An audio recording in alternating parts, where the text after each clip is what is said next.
Susie Blady, noto personaggio del mondo dello spettacolo, oggi ad Agrigento per realizzare le riprese che andranno in onda prossimamente nel programma dalla stessa condotto su Rete 4 denominato In viaggio con mia figlia.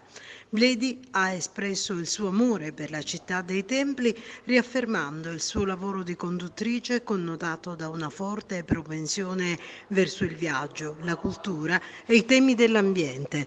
Nel saluto, l'artista ha lanciato l'idea di diventare cittadina agrigentina. Beh, intanto sono venuta per il festival del Mandorlinfiore, per cui ho visto, conosciuto persone che lavorano sul turismo, lo stesso ente parco, eccetera, quindi ho fatto carte false per poter ritornare e fare questa puntata che appunto sarà su Agrigento che andrà in onda su Rete 4 da giugno in poi alla domenica ed è appunto una nuova trasmissione che faccio con mia figlia portando in giro mia figlia, e quindi si chiama appunto In viaggio con mia figlia ed è questa idea di viaggiare, ma di viaggiare anche in modo diciamo ecocompatibile in qualche modo, nel senso almeno ad emissioni zero con una macchina elettrica, e quindi appunto siamo qua proprio per raccontare questo.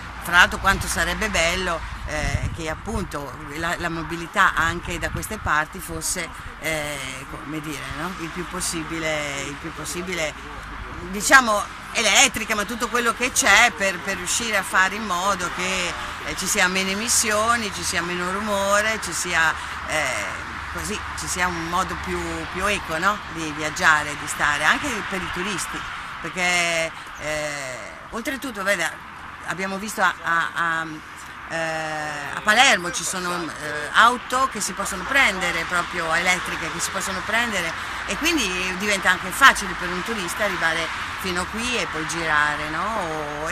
O comunque invece farsi accompagnare da quelli che sono gli accompagnatori della zona, come facciamo noi, e farci accompagnare in giro a vedere cose meravigliose e anche degli ecotour molto interessanti. Quindi insomma siamo qua, poi siamo ospiti da Elvira, quindi ci troviamo benissimo. Grazie. Tra l'altro faremo qualcosa anche proprio su una social street che è qui ad Agrigento e lo facciamo questa sera, siete invitati. Grazie Susie Blady, grazie per l'impegno, grazie per l'amore che ha per la nostra città. Assolutamente, vorrei tanto trasferirmi qui. Mi prendete? Assolutamente sì, Grazie. l'aspettiamo. Guarda qua.